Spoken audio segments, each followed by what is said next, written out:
आज का वीडियो है उन प्रेग्नेंट लेडीज के लिए जिनकी डिलीवरी अभी जल्दी ही जून, जुलाई या अगस्त में होने वाली है। डिलीवरी में अब बहुत ही कम टाइम बचा है, तो इस टाइम पर भी आपको कुछ खास बातों का ध्यान रखना है ताकि आपको किसी तरह की परेशानी ना हो, होने वाले बच्चे की हेल्थ पर असर ना पड़े और डिलीवरी में भी किसी तरह की कॉम्प्लिकेशंस ना आए। आपकी डिलीवरी कौन से महीने में होने वाली है, ये मुझे कमेंट सेक्शन में जरूर बताइएगा। चलिए वीडियो स्टार्ट करते हैं। सबसे पहली चीज देखिए, ये मौसम है गर्मियों का और इन गर्मियों के मौसम में अक्सर हमारा ठंडा पानी पीने का मन करता है। पर अगर आपकी डिलीवरी को बहुत ही कम टाइम बचा है, तो इस टाइम पर आपको ठंडा पानी पीना अवॉइड करना चाहिए, स्पेशली अगर आप नॉर्मल डिलीवरी चाह रहे हैं तो। नॉर्मल डिलीवरी के केस में आपको कोशिश करनी है कि गुनगुना पानी पिए, यानी कि ल्यूक वार्म, हल्का सा गर्म पानी, ज़्यादा गर्म भी नहीं, बहुत ज़्यादा ठंडा भी नहीं, हल्का ल्यूक वार्म पानी आपको पीना चाहिए। और फ्रिज का ठंडा पानी तो आपको बिल्कुल अवॉइड करना है। पर कभी कभी ऐसा होता है ना कि हम गुनगुना पानी पी रहे हैं तो हमें प्यास नहीं बुझती है, हमें लगता है कि हमें थोड़ा सा ठंडा पानी पीना है। तो ऐसे टाइम पर आप जो नॉर्मल पानी होता है रूम टेम्परेचर पे, वो पानी पी सकते हैं, पर फ्रिज का ठंडा पानी आप बिल्कुल अवॉइड करें। नंबर 2, गर्मियों का मौसम है तो हाइड्रेशन आपके लिए बहुत ज़रूरी है। अब डिलीवरी का टाइम पास आ गया है, ऐसा ना हो कि आपके शरीर में पानी की कमी हो जाए, आपको डिहाइड्रेशन हो जाए। तो इसीलिए आपको अपनी बॉडी में पानी की कमी नहीं होने देनी है, आपको अच्छे से पानी लेना है। दिन में कम से कम 3 लीटर पानी आप ज़रूर पीजिए, एक बॉटल अपने साथ रखें और धीरे धीरे करके थोड़ी थोड़ी देर पानी पीते रहें। और पानी के अलावा भी आप जो नारियल पानी होता है या छाछ होता है, आम पन्ना होता है, नींबू पानी होता है, ये सारी चीजें थोड़ी थोड़ी देर में आपको लेते रहनी चाहिए। नेक्स्ट, डिलीवरी का टाइम अभी जल्दी आ गया है तो आपको अपने आप को एक्टिव भी रखना है, स्पेशली अगर आप नॉर्मल डिलीवरी चाह रहे हैं तो क्या करना है आपको आपको डेली 45 से लेके 60 मिनट तक वॉक करना है। आपको मतलब जैसे 60 मिनट मैंने बोला तो 30 मिनट सुबह वॉक कर लीजिए, 30 मिनट शाम को या रात को आप वॉक कर सकते हैं। इसके अलावा कुछ एक्सरसाइज होती है, जैसे कि डक वॉक होती है, बटरफ्लाई एक्सरसाइज होती है, स्क्वाट्स होते हैं, एक बॉल होती है ना जो प्रेगनेंसी टाइम में, उस पर बैठकर भी आप हल्के हल्के एक्सरसाइज कर सकते हैं। पर बहुत ध्यान से करें, किसी तरह की परेशानी या चोट आपको नहीं लगनी चाहिए। फ्रेंड्स, ये मौसम है गर्मी का और कई जगह पर बारिश भी होने लग गई है। तो इस टाइम पर आपको बाहर की मार्केट की जो भी चीज़ें होती हैं या फिर बहुत ज़्यादा पैक्ड आइटम्स होते हैं, उनको खाना आपको अवॉइड करना चाहिए। क्योंकि देखिए, जो मार्केट में खाना की चीज़ें मिलती हैं ये बहुत जल्दी ख़राब हो जाती है, गर्मियों का मौसम है।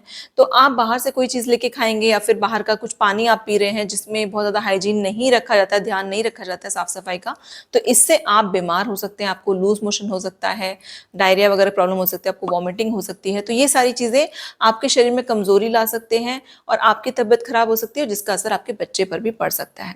ये आप ध्यान रखें और गर्मियों के मौसम में जितना हो सके फ्रेश बना हुआ खाना ही आपको खाना है।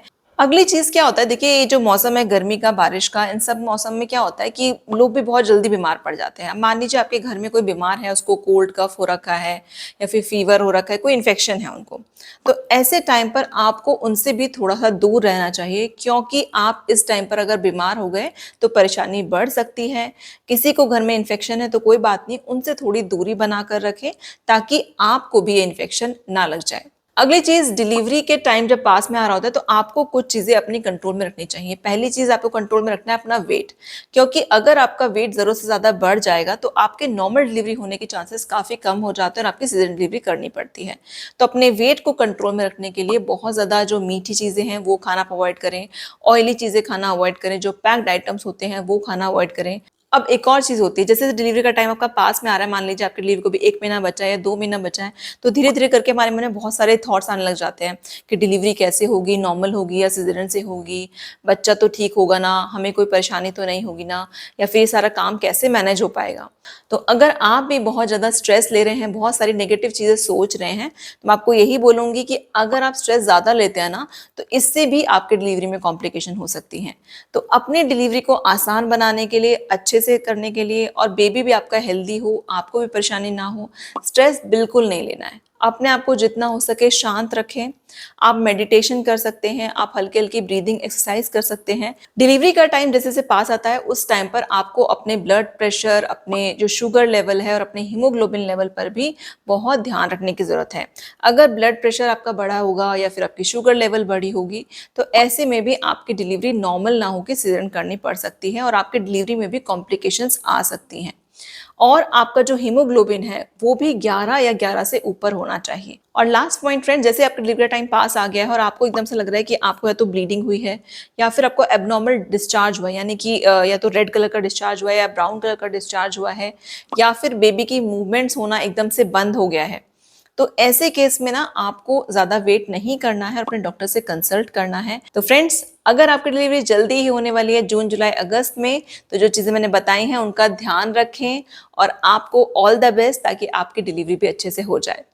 डिलीवरी होने के बाद हमसे शेयर कर सकते हैं कि आपको बेबी बॉय हुआ या बेबी गर्ल। मिलते हैं नेक्स्ट वीडियो में। Thank you for watching.